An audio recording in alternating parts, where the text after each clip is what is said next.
اب یہ محاورہ دیکھیں قرآن کریم کا وَمَن يُطِعِ اللَّهَ وَالرَّسُولَ،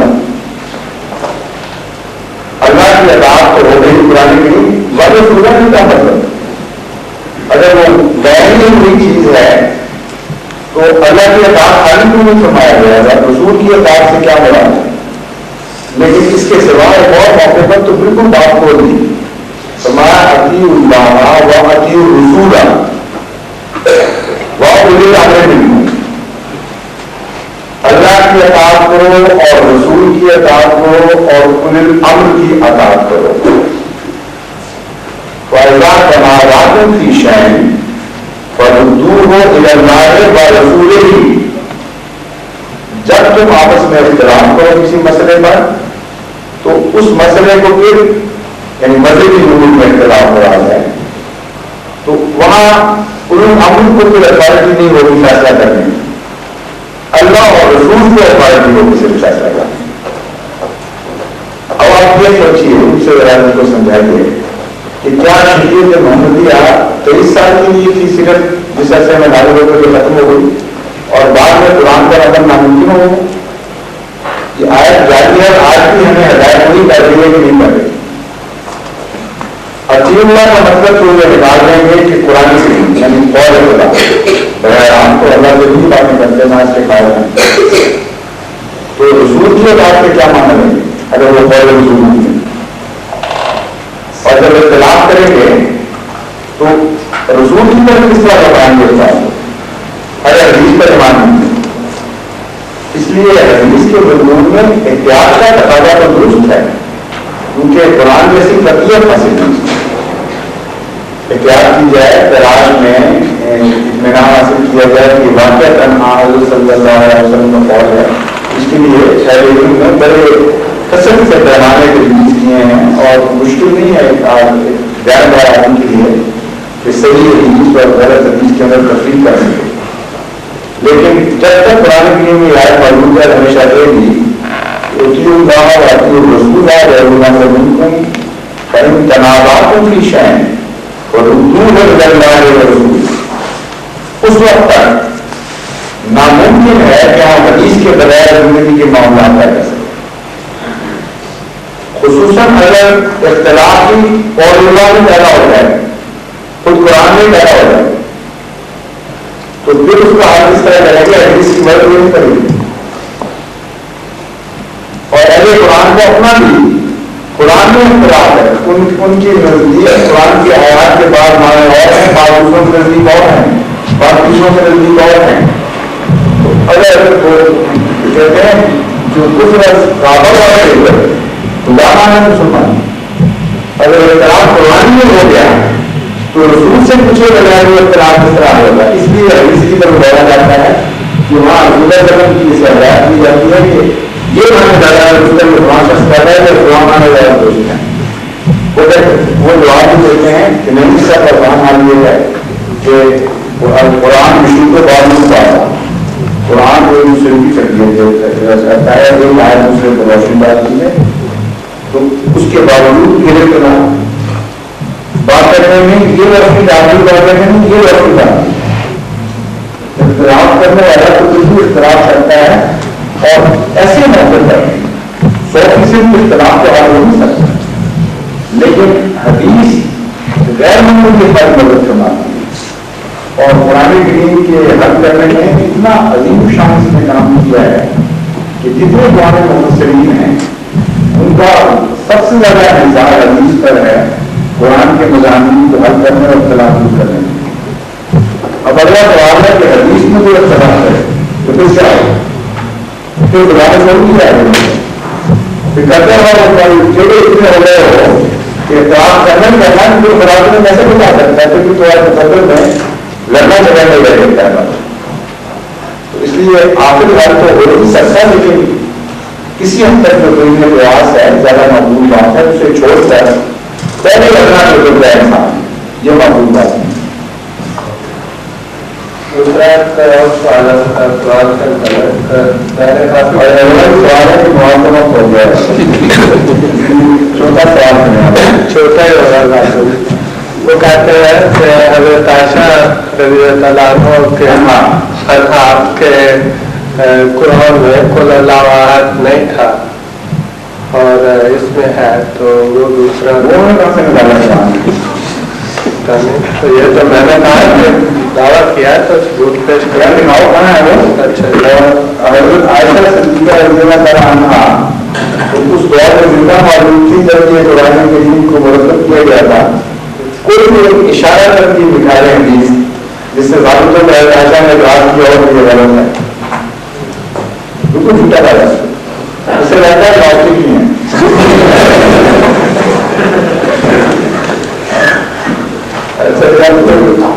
اگر تو ہمارے مہمان ہوئے کون کا جوان تعلق نہیں ہے ادھر وہ سوال کرنا چاہیں تو پھر کرنا چاہتے ہیں ورنہ یہ معاف طرف پڑے آپ اسے کریں.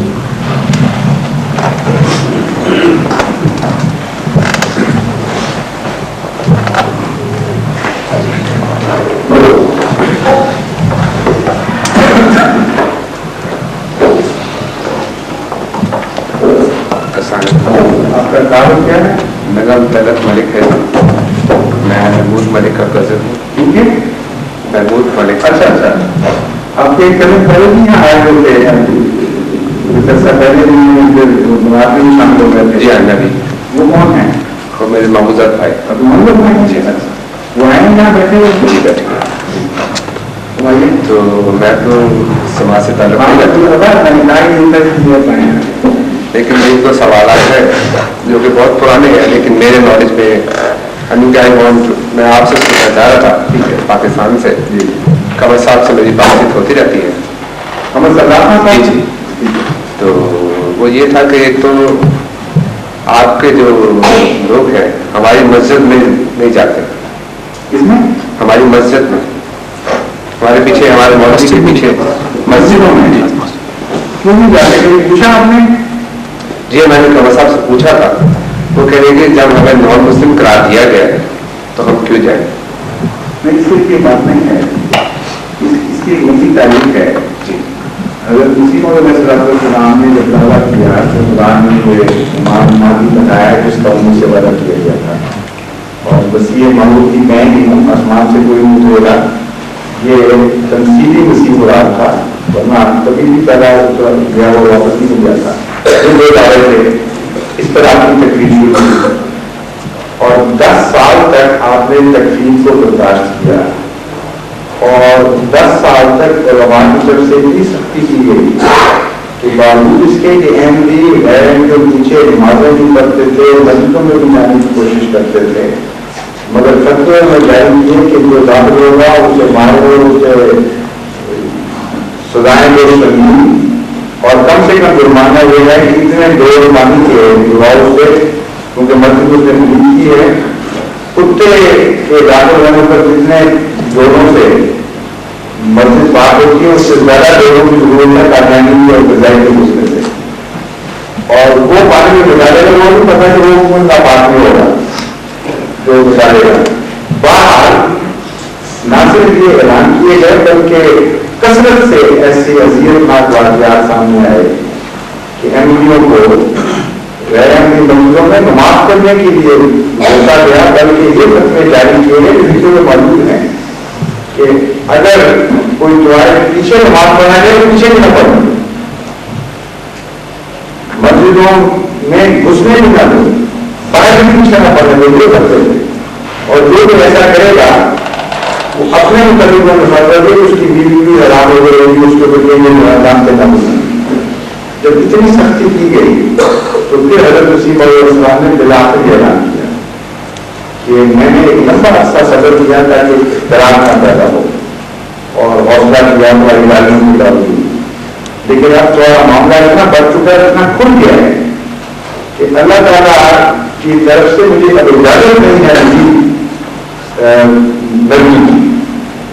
چنانچہ آپ نے فرمایا کہ رسول کریم صلی اللہ علیہ وسلم نے فرمایا کہ جو شخص کسی پر کفر کرتا ہے اور جو مسلمان ہو اس کا کفر اس پر لوٹتا ہے اور وہ کافر ہو جاتا ہے. آپ نے فرمایا میں نے تمہیں 10 سال نصیحت کی یہ حرکت نہ کرو یہ حدیثیں لکھ کر بتائیں گے کہ کہ اس حدیث سے کرو ورنہ میں مجبور ہوں گا. لیکن جب تم نے حجت تمام کر دی اور سارے مسلمانوں کو اس اپنے ساتھ ہمخیال بنا دیا تو اب میرے لیے رستہ نہیں چھوڑا اور کافی کے پیچھے معلوم ہو. اس لیے کا فتوا واپس کرو. اسی لیے حضرت مسیح علیہ السلام نے جو فتوا جاری کیے وہ سب فتووں سے مختلف ہے جو غیر حدیث فقہوں نے جاری کیے ہیں. مثلاً بریلویوں نے یہ فتوا کیا ہے کہ بریلویوں کے سلاح کسی کے پیچھے نماز نہیں جائز نہیں ہے. بریلویوں کی نماز کسی دوسرے کے پیچھے جائز نہیں. اس قسم کے بنتے ہیں. بہادروں نے یہ فتوا دیا کہ بہادروں کے سوا باقی شیعوں نے جو فتوے دیے اپنے فرقے کا نام لے کر ہر غیر فرقے کے پیچھے نماز کلیت حرام قرار دی بلکہ ان کو اپنے پیچھے فرض نماز پڑھنے سے روک دیا. حضرت مسیح علیہ السلام نے آپ حیران ہوں گے یہ دیکھ کر کہ کسی غیر فرقے کا نام نہیں دیا. آپ نے یہ فرمایا کہ جو میرا مکذب اور مکفر ہے اس کے پیچھے تمہاری نماز نہیں سکتی وہ بنا کر سکتی. اور جو براتی طرف سے ہو اس کو جرمانے والا باوجود بار بار کی وصیت کے اگر وہ تکفیر پر نہ ہے تو آپ بتائیے کہ پیچھے ماننے والے نماز ہو کیسے سکتے. امامت کا مطلب یہ ہوتا ہے کہ آپ اس کے قابل ہو گئے ہیں دعاؤں میں اٹھنے بیٹھنے میں اتنے کلیت پر قابل ہو جاتے ہیں کہ اگر امام غلطی کرتا ہے تو آپ کی غلطی کرنے پر مجبور ہے. امام نے 5 رکعتیں پڑھی ہیں تو امام کا وشے کیسے رہ جائیں اگر اس نے 5 ہی پڑھنی ہے تو آپ کو بھی 5 کرنی پڑے گی. وہ سردہ صاحب کرے گا آپ سردہ صاحب کریں گے. امام جھلنا ہو جاتا ہے شروع سبق کی وجہ کے مطابق اور امام کی نماز میں سب کی نماز داخل ہو جاتی ہے. اتنی قوت ہے امامت میں کہ اگر آپ زور کی نماز پڑھنا چاہتے ہیں اور زور کی نیت مانتے ہیں لیکن امام اصل کی پڑھ جائے جمع نماز تو فقہاء کہتے ہیں کہ آپ کی زور کی نہیں ہوگی اثر کی ہو جائے گی. آپ کی نیت زور کی امام کی نیت اثر کی امام کی نیت آپ کو بھائی آ گئی.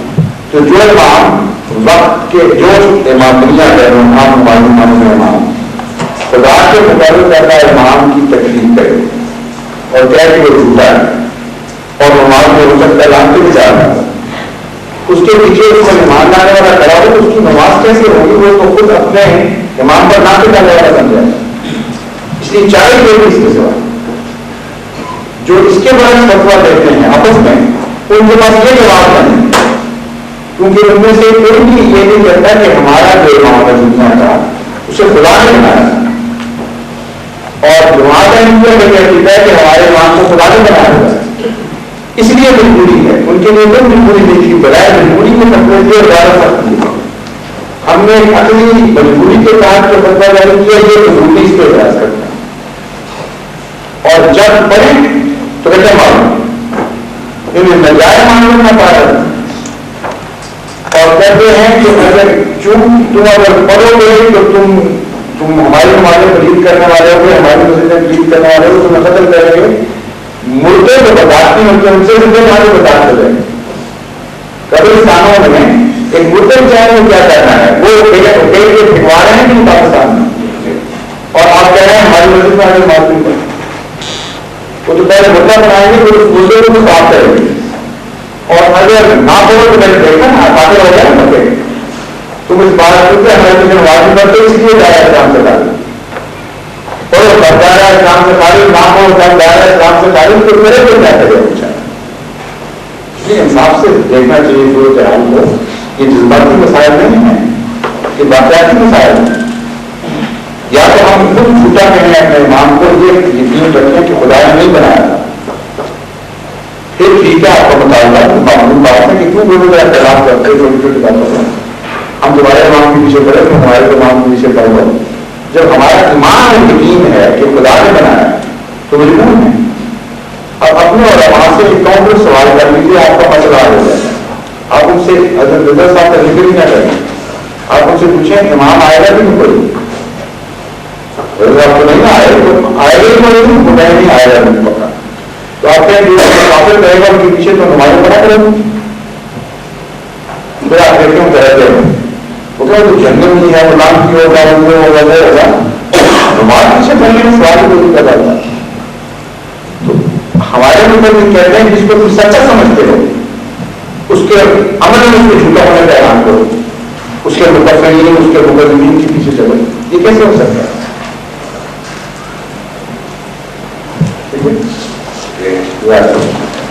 ایسے انسان ہے کوئی معاشرے میں اندر ان کے بارے میں